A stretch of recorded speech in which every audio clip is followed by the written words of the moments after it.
أعوذ بالله من الشيطان الرجيم يا أيها الذين آمنوا أنفقوا من طيبات ما كسبتم ومما أخرجنا لكم من الأرض ولا تيمموا الخبيث منه تنفقون ولستم بآخذيه إلا أن تغمضوا فيه واعلموا أن الله غني حميد الشيطان يعدكم الفقر ويأمركم بالفحشاء والله يعدكم مغفرة منه وفضلا والله واسع عليم يؤتي الحكمة من يشاء ومن يؤت الحكمة فقد أوتي خيرا كثيرا وما يذكر إلا أولو الألباب وما أنفقتم من نفقة أو نذرتم من نذر فإن الله يعلم وما للظالمين من أنصار إن تبدوا الصدقات فنعم ما هي وإن تخفوها وتؤتوها الفقراء فهو خير لكم ويكفر عنكم من سيئاتكم والله بما تعملون خبير ليس عليك هداهم ولكن الله يهدي من يشاء وما تنفقوا من خير فلأنفسكم وما تنفقون إلا ابتغاء وجه الله وما تنفقوا من خير يوفى إليكم أنتم لا تظلمون للفقراء الذين أحصروا في سبيل الله لا يستطيعون ضربا في الأرض يحسبهم الجاهل أغنياء من التعفف تعرفهم بسيماهم لا يسألون الناس إلحافا وما تنفقوا من خير فإن الله به عليم الذين ينفقون أموالهم بالليل والنهار سرا وعلانية فلهم أجرهم عند ربهم ولا خوف عليهم ولا هم يحزنون. These are 8 verses from Surah Al-Baqarah of the Holy Quran. The meaning, O you who have believed, spend from the good things which you have earned and from that which we have produced for you from the earth. And do not aim towards the defective therefrom, spending from that while you will not take it yourself except with closed eyes. And know that Allah is free of need and praiseworthy. Satan threatens you in poverty and orders you to immorality, while Allah promises you forgiveness from Him and bounty. And Allah is all-encompassing and knowing. He gives wisdom to whom He wills, and whoever has been given wisdom has certainly been given much good, and none will remember except those of understanding. And whatever you spend of expenditures or make of vows, indeed Allah knows of it, and for the wrongdoers there are no helpers. If you disclose your charitable expenditures, they are good, but if you conceal them and give them to the poor, it is better for you, and He will remove from you some of your misdeeds thereby, and Allah with what you do is fully acquainted. Not upon you, O Muhammad, is responsibility for their guidance, but Allah guides whom He wills, and whatever good you believers spend is for yourselves, and you do not spend except seeking the countenance of Allah, and whatever you spend of good, it will be fully repaid to you, and you will not be wronged. Charity is for the poor who have been restricted for the cause of Allah, unable to move around in the land. An ignorant person will think them self-sufficient because of their restraint, but you will know them by their characteristic sign. They do not ask people persistently or at all, And whatever you spend of good, indeed, Allah is knowing of it.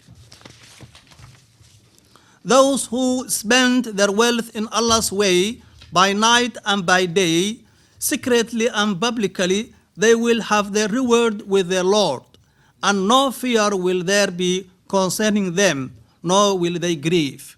Thank you very much. Assalamu alaikum. Assalamu alaikum wa rahmatullahi wa barakatuh. Good evening and welcome. Welcome to the Noor Ul Islam Awards of Appreciation. The reason why we are holding it here, it's thanks to our MP, John Cryer, and especially Haris Bukhari, who is not here today.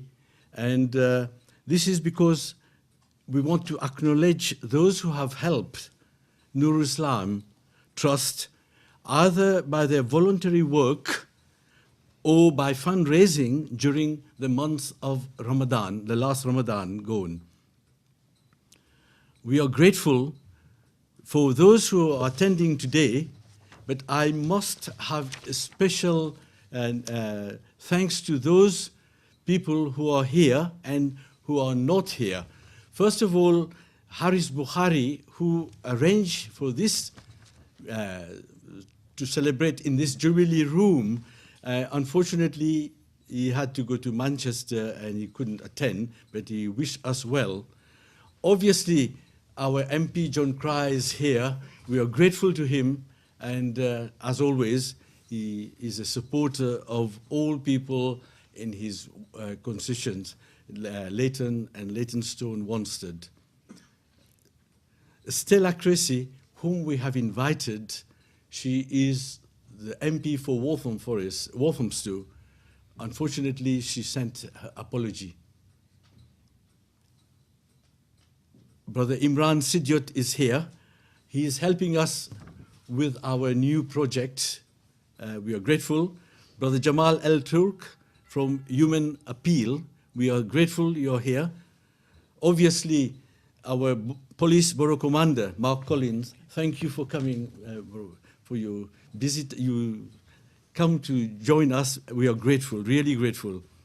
And Maruf Pirzadi from Muslim Charity, Jazakallah, thank you for coming. Muhammad Sayed isn't. Maulana Zakaria Sayed, who is a prison chaplain, Muslim chaplain. I've seen him, and we are grateful you're here. Nadeem, I've seen you as well. Nadeem Elias, he's taking some pictures for us to be, maybe to send to our local newspaper. And of course, our full supporter, Rizwan Hussain, who's from Global Aid Trust. Thank you, Jazakallah, for coming, Rizwan. I haven't seen Sabu. Stephen MacDonald, I thought he would be in Scotland today, but he's here. We are really, we appreciate your time here. And from the Nation newspaper and Daily Osaf, Brother Ijaz Ahmed, and I don't know if Muhammad Sarwar will be here. If he's here, welcome. We are grateful to all the volunteers from Leighton and Walthamstow to attend tonight's function. This is really something which I need to tell everyone. Noor Ul Islam is not one group of people, the trustees or the Women Advisory. We are a whole family. The volunteers play the big part in it. This is the reason why we are holding it here. We could have held this award ceremony at Noor Ul Islam or in Leighton, but to show you how we appreciate your contribution to Noor Ul Islam, not only with the fundraising for Noor Ul Islam, but to help the needy and the poor of various countries in the world. You name it, whenever there's a disaster, Haiti, Bangladesh, or India, Pakistan, Brother Rizwan, Maruf, and Brother Jamal, everyone will know that we at Noor Ul Islam, we try to support and help. And because we are fortunate and lucky to live in a country where we have got everything. Most of us here, we got everything. And these people do not have even a piece of bread to eat. And then thanks to those charity group that are here and others that make sure they go themselves to different countries and give the food and the shelter, whatever tent, as Rizwan has already told me before, where he's been himself. May Allah reward every one of you. But let us go back to those volunteers who have done a lot. Tonight, we cannot give every volunteers that have helped Noor Islam. Impossible, because there's such a large number of volunteers at Noor Islam, but we've only chosen just a few. Please do not feel offended or no, now only those people.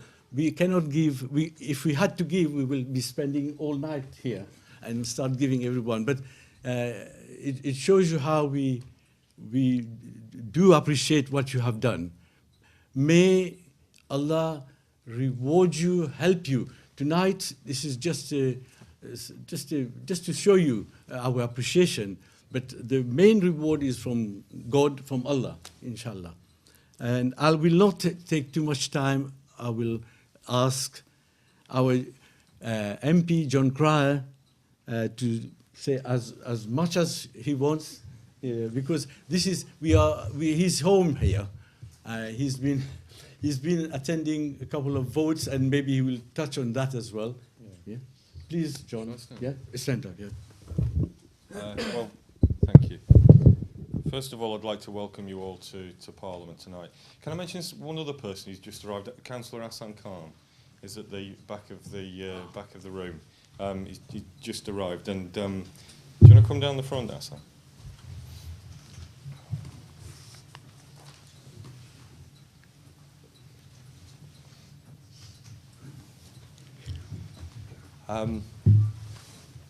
I've just lost my track then. What I wanted to say was, well, first of all, I want to welcome you all this evening to Parliament. And as Yusuf said, this is my place of work, well, one of my places of work. And I represent many of you here day in and day out. For those of you who haven't been here before, this is called, where we are now, is the Jubilee Room. And the Jubilee Room is part of the original building of Parliament. The hall that you came through, as you came into here, that's the only part of the original Palace of Westminster that's still standing. It's 900 years old. The rest all burned down in 1834 and was then rebuilt. But that's the only bit that's left. And it's been the scene of quite a lot of bloodshed, really, over the years. It was where Charles I was tried before he had his head cut off. We stopped cutting the heads off monarchs a few hundred years ago, but when the Queen comes to visit us, we have to send an MP to Buckingham Palace to be held captive, just in case we cut her head off. I'm not making that up, that's true. There's one particular MP, somebody from the government whip's office, has to go to Buckingham Palace when she comes here to do the Queen's speech, and it genuinely is, just in case the urge kind of texts us again, and we chop her head off while she's here. And if we do that, presumably, they'll take our bloke or woman and they'll chop their head off. But there you go. You know, it's all part of the fun of the Palace of Varieties. What also happens out there is the lying in state happens. So when the Queen dies or the next member of the royal family, that person will lie in state out there. And the only other thing it's used for these days really is when somebody of any great significance, like for instance Nelson Mandela or President Obama, comes to Parliament, the only place where we can get all the members of the House of Lords and the House of Commons in one place is there. So when President Mandela came, as he then was, President Mandela and President Obama came, that both houses of Parliament were assembled in the hall. If you're the President of France, you don't get that sort of treatment. If you're President of France, you get taken for a cup of tea in Downing Street and then shoved on the next plane out. But if you're, I'm exaggerating, but if it's somebody like President Obama, then both houses assemble.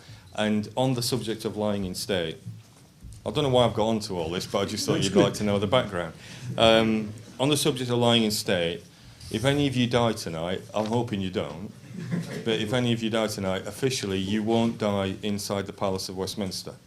I could drop dead and be here a week, and they would still say I died on arrival in hospital. And the reason for that is that officially, if you die inside the Palace of Westminster, you're entitled to a state funeral. And if you have a state funeral, it's about 5 million quid. So nobody's that keen on having state funerals, apart from members of the royal family and the odd former politician, like Mrs. Thatcher. So if anybody dies tonight, I'm just warning you that you're not going to get a state funeral. Okay. What I'd also like to touch on, Yusuf mentioned that we've had a number of votes today. When the bell goes, by the way, it's not going to go again. But when the bell does go, it's not another fire going. It's the notice of a division or a vote in the House of Commons, and we had one vote at 4 o'clock. That was on housing. Now the votes we've just had at 7 o'clock, there were 2 votes, as you probably saw from the screen. The green screen tells you what's happening in the House of Commons.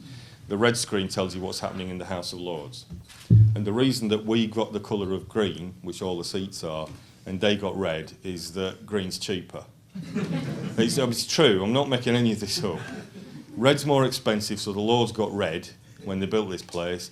Green's cheaper, and because we're common in the House of Commons, we got green. It was either that or brown, and they chose green for some reason, I don't know why. But anyway, we had two votes in the House of Commons. And what the votes were about, and this is in a way relevant to what we're here to mark tonight, it was on, I assume that you'll have all heard of fixed odds betting terminals. They're sometimes referred to as the crack cocaine of gambling. I mean, they're really, really nasty machines. They're addictive. They mean that you can lose thousands of pounds in an hour, or literally thousands of pounds, in fact, in less than an hour. So what would I want to get rid of them. And I want to give councils the power to stop further expansion of betting shops in particular areas. And that's what we were debating and voting on tonight. The irony is that what we're here tonight in the Jubilee Room to mark, of course, is the opposite. We're here to mark altruism, the fact that a lot of people during Ramadan chose to put their energies into raising money for the poorer and more dispossessed people in the world, in other countries. In other words, to give money to poorer people. These machines take it away. I mean, effectively, that's what they do. I mean, they're really nasty machines. They're evil machines. And the reason that there's a plethora of betting shops in a lot of communities in Britain now is that by law you can only put 4 fixed odds betting terminals in each betting shop. So the big betting companies like Ladbrokes, William Hill and the others, they open up more and more because each one can contain only 4. So they put 4 in that one, 4 in that one, 4 in that one. And you can see it on Leighton High Road, on Leytonstone High Road, and there are applications in, as we speak, there are applications to the council for more, and the council doesn't have that much power to resist them. Much as they would like to, by the way, they don't have that much power. So anyway, that's what we're talking about. But here, we are here, in my view, to mark the opposite. We're here to mark the best in human nature and the best endeavours of Noor Ul Islam. And I'd like to congratulate everybody who raised money for the poor and needy in the world over the month of Ramadan. I'll just say one other thing about Noor Ul Islam, and that is that I first visited Noor Ul Islam and met Yusuf and a number of others before I was even an MP, actually. I think it was just before the election in 2010. And since then, I've visited Noor Ul Islam a number of times, and we've had a very good relationship. I've taken up various issues on behalf of Yusuf and Noor Ul Islam and the members, and I've always had a very, very warm welcome whenever I've visited Noor Ul Islam. And you know, I've seen the changes and the introduction of the building work and all the rest of it. And Noor Ul Islam is what I think every religious institution should be, and that is the centre of the community. If a religious institution is not at the heart of the community and is not spreading out its influence and its altruistic instincts through the community, it's not living up to the best instincts, in my view, of Islam. And for that matter, other religions as well. And that's why I'm very, very pleased to host this meeting here tonight, this ceremony, and it's such a pleasure to see so many people from, I know not everybody's from Waltham Forest, but a large majority of you are from Waltham Forest, and it's nice to see people from Leighton and Walthamstow and other parts of Waltham Forest here tonight. Thanks very much. Thank you.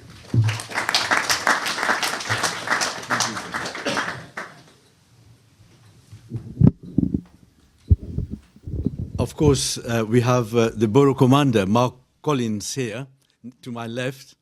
He didn't expect me to ask him to say a few words.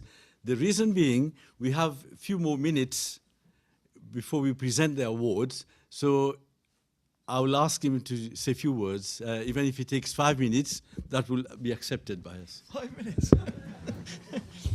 Yusuf has a habit of doing this, springing these things upon me. But I usually have a stock few phrases that I'm going to say anyway. First of all, to say, I'm really pleased Yusuf didn't ask me to host this in Chingford Police Station, so I couldn't possibly have given you a history lesson that John has just given you in relation to our conference room at Chingford Police Station, but I would have tried anyway. And we've got some nice artefacts and some old swords and relics there, but I couldn't for 1 minute touch upon the lesson that John's given you. I'm delighted to be here tonight, and I'm delighted that Steve, the Borough Faith Officer, has joined me as well. Just to say a few things, I think the local police in Waltham Forest have got a real special relationship with the Noor Ul Islam Mosque. It really is a special relationship. Why do I say that? Well, I visit the mosque quite regularly. I was delighted last year the Commissioner attended the mosque. I think that's one of the only mosques in East London that he's attended, and probably one of the only mosques in London that he's attended. I know that he spent probably an hour and a half there with you, and that we really welcome that, because we really wanted him to come and see firsthand of the work that this mosque does, and it echoes exactly what John has said about it being in the heart of the community and all of the work that it does with the different groups that it has there. So that's absolutely first class. It's also special for me. I've held a diversity meeting there with different groups, different organisations, and you were part of that celebration as well, and we had a tour of the mosque as well. Also, I'd like to congratulate the recipients of the awards tonight, those of you that have gone that extra mile within your community, within your own mosque to help others, and that's being recognised and celebrated tonight, and we're delighted to be part of that. John's touched upon betting shops, and we're in exactly the same position. We're in a very difficult position as a police service in relation to how we respond to betting shops, because these are big organisations. You'll have heard of William Hill, you'll have heard of Paddy Power, all of these big organisations. They can afford to employ the most wealthiest of lawyers and solicitor firms to represent them, and unless we've got a really good solid reason for objecting to those betting shops being on our high streets, we have a very difficult road ahead of us. Having said that, we recognise jointly the blight that I think it has on our high streets. It's taken away from community shops. In this very small proximity, you've got 8 or 9 betting shops. That can't be good for a high street. It can't be good for the attraction that it brings, and of course that continued element of wanting to bet and gamble. So we work very closely with the local authority in trying to oppose new betting shops coming when we can. And the last thing I'd say is I'm very grateful for the invitation to come to the award ceremony next week, the Council of Mosques ceremony next Wednesday. I'm really looking forward to being there with some other colleagues from the police service as well. But Yusuf, thank you very much for the kind invitation tonight, and I'm delighted to be here and share the event with you. Thank you. Thank you. Yeah, you are. It was just a few minutes. Didn't take long. Thank you, Mark. Thanks very much indeed. Now comes to the night when the time when we are going to give the awards to the number of people who are here. The reason why we are giving the volunteer award, and we got 2 persons to receive those 2 awards one each. The reason why, one of them was an ex-trustee of Noor Ul Islam, and then he had to resign because of his health, but he carried on working, and although he worked part-time, but he still come to Noor Ul Islam and help us, and not only during Ramadan, but every Friday, every time we need him. So we have to appreciate what even an ex-trustee, he could have said, oh, I'm finished, I've done enough, but we are grateful that he He comes regularly to help us. And the second one, although he is staff at Noor Islam, but after his work, in Ramadan especially, he comes every night and start fundraise or collecting money. So we have to be grateful to him as well. I have to inform you, no trustees, no staff are winning any awards tonight. It's only volunteers. Just to, yeah. But just in case you think, oh, some trustees will be getting, no way. It's only volunteers. Although trustees are volunteers, but it's only those who sacrifice their time. Trustees, it is our roles and duties. We cannot get away with it. We have to do it. But I'm delighted to call Farouk Juman to receive the award from our MP, John Cryer. And if he comes, Farouk Juman. 26, isn't it?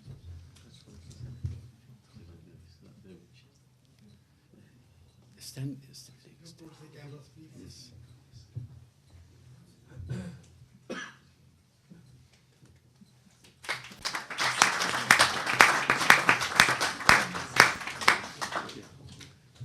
Thank you.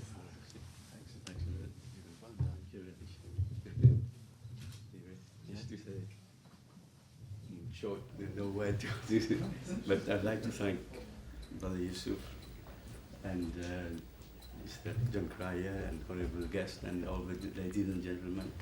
I've received this award not only for me, but I think it's all the volunteers who have been with Noor Islam from the start. They deserve it, so it's dedicated to them all as well, not only me. So thanks again. You're welcome. Yeah, you deserve it. Then he decided to go to France this afternoon. Abdul Rashid Hari, I think he was in a hurry to get to France. So may I ask Brother Zafar to come on his behalf to take that award and give it to him when he comes, inshallah.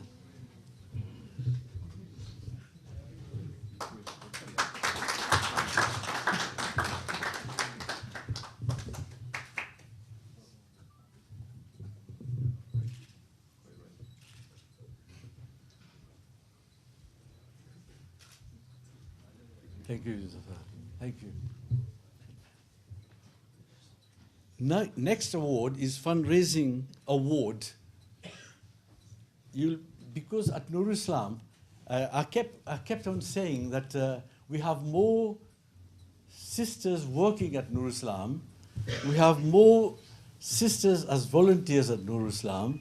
So we cannot ignore the sisters to get this award. They've done so well during the month of Ramadan to help the sisters. We have prayer for sisters as well on the night, and they've done so well. We will call now one at a time. If you wouldn't mind, please. If I call Sister Hidayah Chowdhury to come and get the award from John Dumont. No.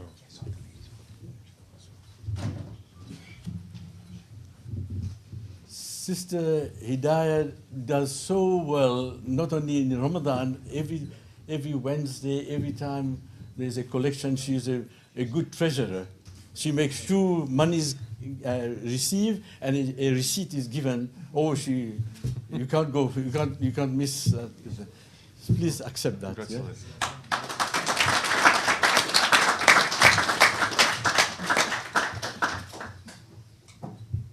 Yeah? Yes. Jazakallah. Thank you. Two more sisters. The next one is Sister Abida Rahim, who was member of the Women Advisory Board, the original one, and she although she isn't now, but she always supports Noor Islam still, and in Ramadan especially, makes sure that among the sisters also they contribute for this. So can I call Sister Abida Rahim? And can I call her husband to come and stand next? Hussein, if you can, please.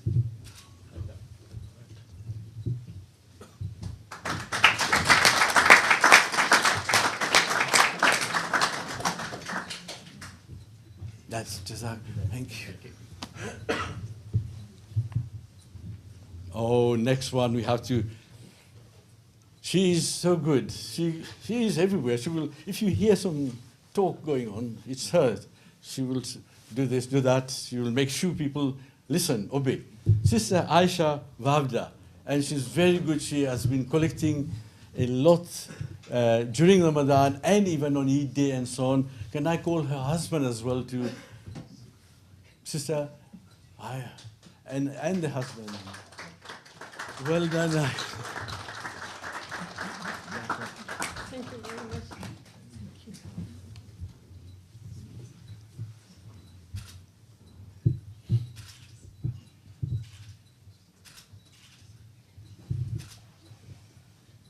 Aisha, thank you.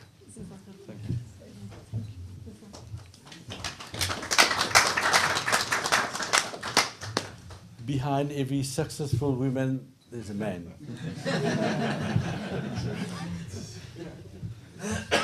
No, had the husband not allowed them to help at Noor Ul Islam, I don't think they would have been able. We are grateful that they too.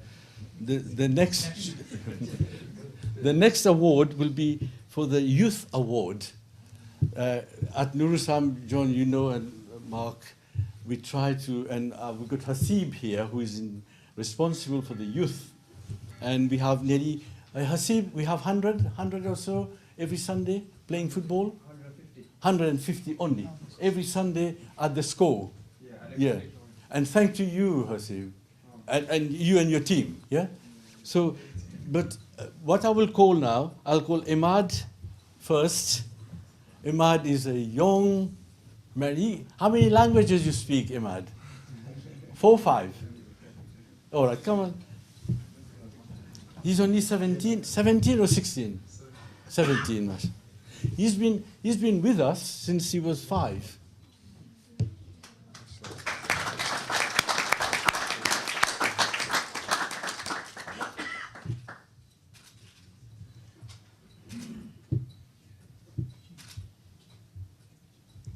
Yes, thank you.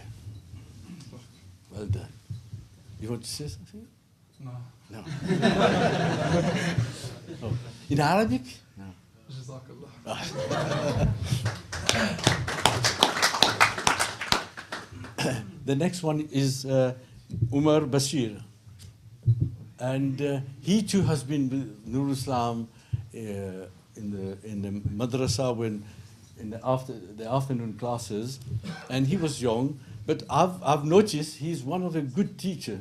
There are many good teachers. He's one of them. They all listen. All kids listen to him. Well done.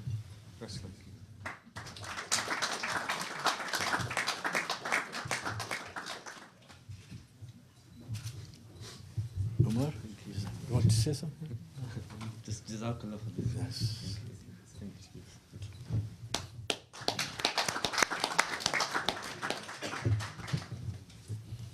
Now come the Outstanding Contribution Award. This man, this brother, has got a team that not only this last Ramadan, but few Ramadan, he has had a team to help all the people to break their fasts as well, getting everything ready. You've been, oh no, Mark, you've been, yeah, and Stephen, you have been. So not only that, it's because of that people come and give fundraising, because they know they can come and break their fast at Noor Ul Islam, but at the same time, if we make announcement that you should give, we are doing fundraising for these countries, and people do give. So him and his team have done so great. We are grateful. But let us call Brother Rashid Ahmad first, and then his team will get just him. Oh. Oh. Yeah. All right. Yeah. What we are going to give them medals first. All the team, him and his team will get medals, and then we'll call him for the outstanding award.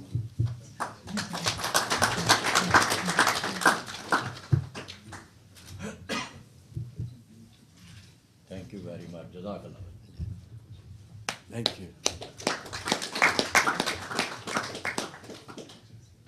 Muhammad Bashir, he's not here. No. Mahmoud Obaray, he is here. Where's, oh. That's Rashid, Brother Rashid team. They all work with him, under him, and he does tell them what to do. And they do it. They are volunteers.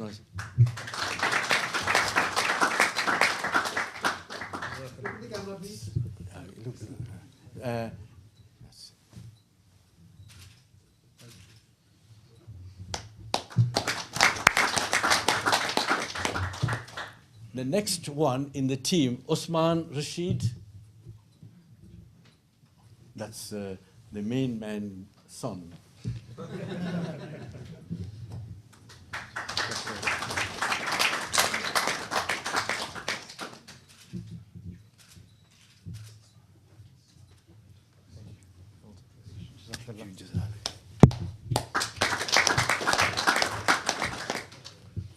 Next one, he is so regular at Noor Ul Islam. Every day you see him, he will smile and he help us, not only on fundraising, he help us with, if there's a death among the community, he'll be ready to help the team. We are grateful to him as well. Munir Hussain.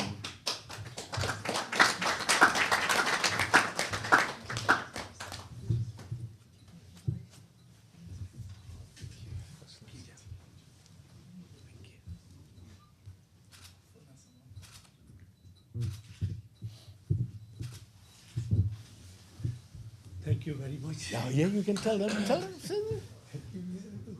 Say it. Especially you.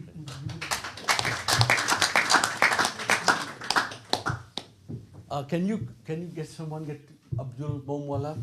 Now this man, not only he's been helping in the last Ramadan, few Ramadans ago, he's been helping when Noor Ul Islam was formed. He was there. He has been with us, so we are grateful to him. He's been keeping Noor Ul Islam clean.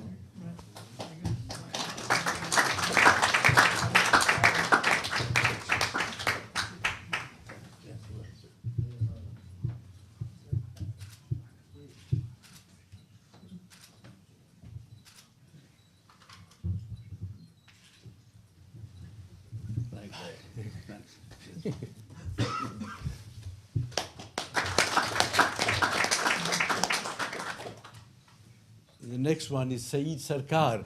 If the mosque is open, the prayer hall is open at 1 o'clock, he will be there at 12:30. When it's open at 6 o'clock, he will be there at 5:30. So he's so regular, so good, and he's been helping the fundraising. Thank you.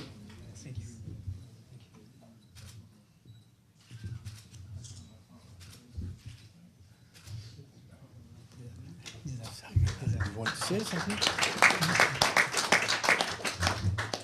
Next one is Yasin Chatan. Is he here? No? Where is he? Come on, Yasin. Yeah. All right. It's mainly in Ramadan he has been helping, and after that as well you've been helping. Welcome. Thank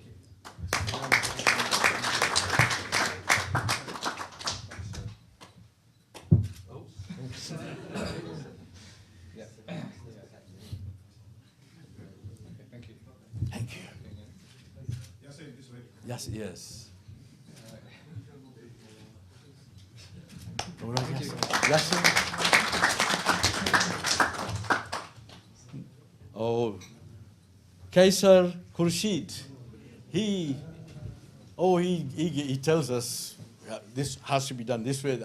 He always advises. So we are grateful to him as well.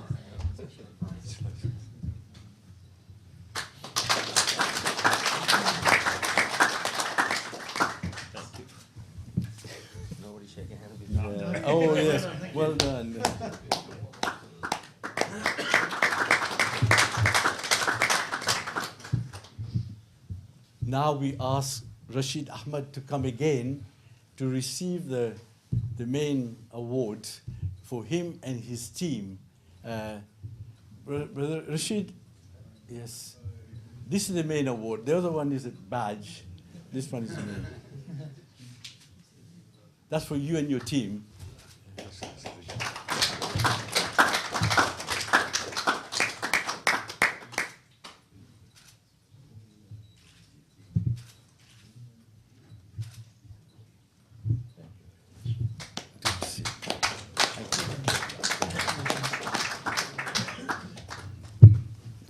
That's the end of the award presentation. And what we are going to do, I'll ask John to say a few more words just to end it. Okay. But before that, we are grateful. We are thankful, first of all, to God, kept us alive. Otherwise, yes, yeah. Thank you, Jazakallah, for coming and witnessing. This is the first time Noor Ul Islam has presented these awards to our volunteers in a place like this. And it didn't cost us any money, just in case why do we spend money? We have £8 million of building to look forward to. So just in case someone in his mind, go home and say, look, this Noor Ul Islam, the chair and the trustees spending that. We haven't. We are grateful to John, especially to Haris Bukhari, who has made the arrangement with you. I'm thankful to him as well. The advice he's given me as well. Yeah. So we are grateful. I don't know if, would you like to say a few words, just a couple of words? Please, your Azkar. It's good for us people are here. So a bit like Mark, I wasn't expecting to speak. When I first was elected as a politician, the first piece of advice I was given was keep your speeches short. So when you're not prepared, I think all I can do is keep it short. Just to say, I've worked with Noor Ul Islam in the time that I've been a councillor. I know of Noor Ul Islam way before that, but it's been a real pleasure working with them. And I've seen, as has already been mentioned by John and Mark, they are the heart of the community. And I would say, as someone who's affiliated to another mosque, an example of how a mosque should be in Waltham Forest. They don't just only put on prayer facilities for everyone, but there's so many other extra activities that they put on for women, for men, for youths. The summer fete, and there's just so much that they do. And obviously, it's good that we know that all can't be done without the volunteers, and it's good to, of course, recognise them. So congratulations to all of those of you who won the award, to all of those of you who volunteered and didn't win the award. Still, I would like to say, well done, and keep up the good work. Thank you, Yusuf Saab, for inviting me. It's a pleasure to be here as always, and look forward to continue to work with Noor Ul Islam in the future. Thanks. Thank you.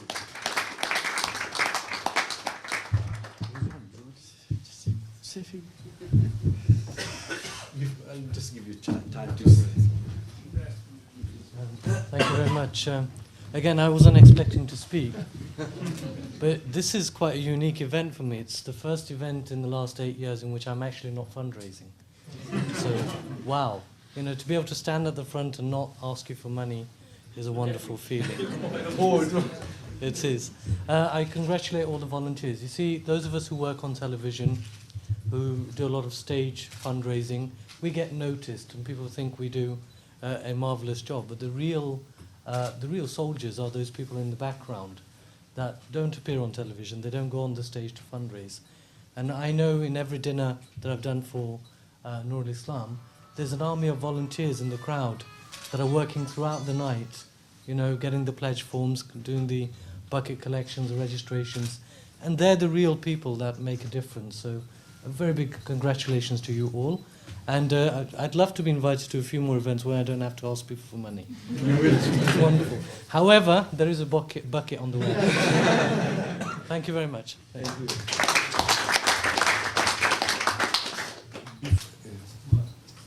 He wants to see. Oh, he is. Assalamu alaikum warahmatullahi wabarakatuh. There you are. Just. Right.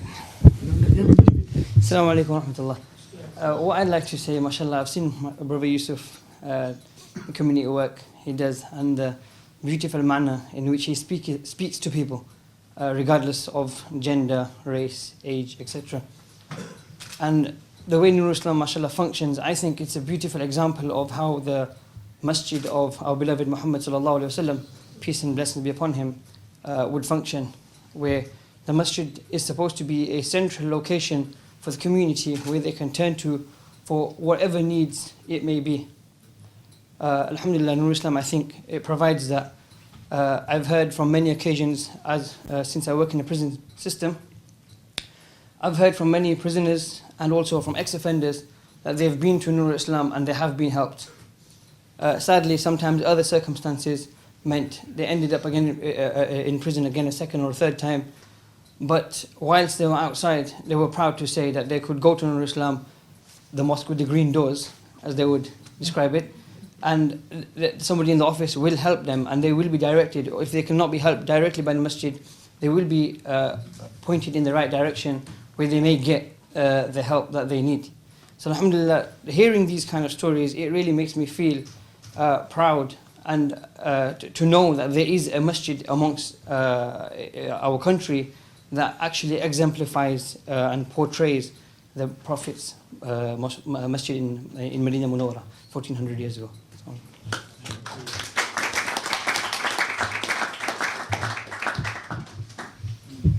As Brother Zakaria said, many prisoners, when they leave the prison, and if they do come to Noor Islam, we of course welcome them. But I must say, he called me to visit a prison, and I had to spend nearly all Friday, or most of the Friday, Juma and so on, and it was... Sorry? Yes. And I visited the cell as well. He nearly locked me in. And I must say, it was good experience for me to see. And at Juma time, we had nearly 80 or 90 people praying. And most of them, some of them were revert and so on, but others were Muslim. And we had to give them some advice when they come out. Please do not re-offend, and so on. But they were good listeners. They were good listeners, I must say. And I'm grateful that you asked me to go, and you took me there. I couldn't drive myself there. So, which prison? Rochester. Yes. So I'll ask our MP, John Cryer, to conclude the meeting, event, and so on, inshallah. And then Limbada, you will just say a small dua when we finish. Yeah, even from there. Yeah. I think it's important that all groups come to Parliament and see what it's like, and to some extent see how it functions, because this is your Parliament. It doesn't belong, or it shouldn't belong, to a small elite at the apex of society. This place should belong to everybody. And when you're first elected here, I mean, believe me, when you're first elected to this place, you walk in and you think, oh, I don't know if I'm up to this. You know, because there's such a long history attached to it. Because you walk into the chamber and that's where Churchill used to speak from, that's where Attlee used to speak from, and you know, Halifax was in here, Gladstone was in here, all that sort of thing. Asquith was in here, Mrs. Thatcher. Well, best not mention her. But I'm not her biggest fan, you know. Sorry, that didn't mean to be political just there for a second. But that adds a certain intimidation to the place, and that's the case on both sides. It's not just Labour MPs; it's Conservatives as well. Because when I talk to them, they will say, you know, first time I made my maiden speech, that's your first speech. It was the most frightening experience of my life. We all say that afterwards. But it is important that people like yourselves come here and see what this place is like as a working place, because this is a working place, and it's got something like, there's a workforce here of something like 15,000. There's 8 miles of corridor around this place. It's a massive building, and the reason I keep calling it the Palace, you know, whenever you do a job, you get used to the terminology, and sometimes it leaves people cold. But we call it the Palace because technically it's still a royal palace. The royal family haven't lived here since 1522, when Henry VIII moved out. And in the big hall outside, which I mentioned earlier on, Westminster Hall, Henry VIII used to play tennis on there. Not lawn tennis, you know, real tennis. There are only about 4 courts in the country. It's played on a huge court. and it's sort of a dying sport. But he used to play tennis. Apparently, if you beat him, he used to cut your tongue out. So it was probably quite a good idea to lose. But a few years ago, we got there was Death Watch beetle up in the rafters. When you go outside, look up at the ceiling, you can see what I mean. It's quite a complicated wooden structure. There was Death Watch beetle in there, and when they got the scaffolding up there to repair the rafters, they found Tudor tennis balls that had been there for 400 years, and we used to have them on display in the House of Lords. So, you know, all those sort of stories, they did. That's not a myth, that actually happened, because I remember seeing these Tudor tennis balls, which presumably Henry VIII had knocked up there at some point in the 1500s or something like that. So there's all that history here, and there's a couple of other things that I want to mention. This place has often been the scene of deep division and discord and to some extent violence. I mean, when you watch the House of Commons on television, you might have noticed I sit on one of the front benches, and in front of our feet there's a red line in the green carpet. That's the sword line. And that's there, actually, technically, it's to stop us running across the floor of the House of Commons and stabbing one another. Seriously, that's why it's called the sword line. Because 300 years ago, MPs used to carry swords, and if debates got a bit fraught, they would pull their swords out and they'd start attacking each other. So they put the sword... Why a line in a carpet would stop a knife-wielding maniac attacking somebody, I have no idea, but that's why it's there. And if I stand up to speak, if I step foot over the sword line, the speaker will stop me. I mean, I can go over a little bit, you know, but if I go over, say, a foot or so, the speaker will tell me to sit down and shut up and start again. It's still taken quite seriously, but also the more recent events of sort of violence and discord related to Northern Ireland, which you can imagine. And when you came in, at the bottom of the stairs in the wall, there's a crack, and that crack was formed by a bomb. The IRA got a bomb in here in the early 1970s, and before the security there really wasn't any security. You could just walk in and out in those days.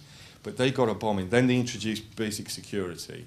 And outside in the area that you walk through on your way in, a man called Airy Neve was killed out there by a car bomb. It was a huge car bomb. There was nothing left of him. He was coming out of the car park, which you can't see, but it's underneath the fountain. He was driving up there, the bomb went off, and there was nothing left of him. Now, since then, obviously, it's only in the last, 15, 20 years that those divisions in Northern Ireland have started to be healed after the Good Friday Agreement and the peace process. And actually now, to some extent, it's starting to come back a bit. You know, in both communities, there's started to be rebel elements who are starting to have a go at each other again, and hopefully it won't come to it, but, you know, it might turn quite nasty. But the point I want to make is that there's a community that's been riven for hundreds of years, with violence on and off throughout those hundreds of years. Yet in Waltham Forest, we generally have a very, very peaceful community, despite the fact that it's mixed. There's every religion in Waltham Forest. I mean, I think at one time or another, you know, I have literally met people from every religion. Not just the main Christian and Muslim and Hindu and Sikh faiths, but, you know, Baptists, Anabaptists, Methodists, all the non-conformists. There's even a small Burmese community. I don't know if you know that, but there's a tiny Burmese community in Leighton that's been there for a few years. There's every sort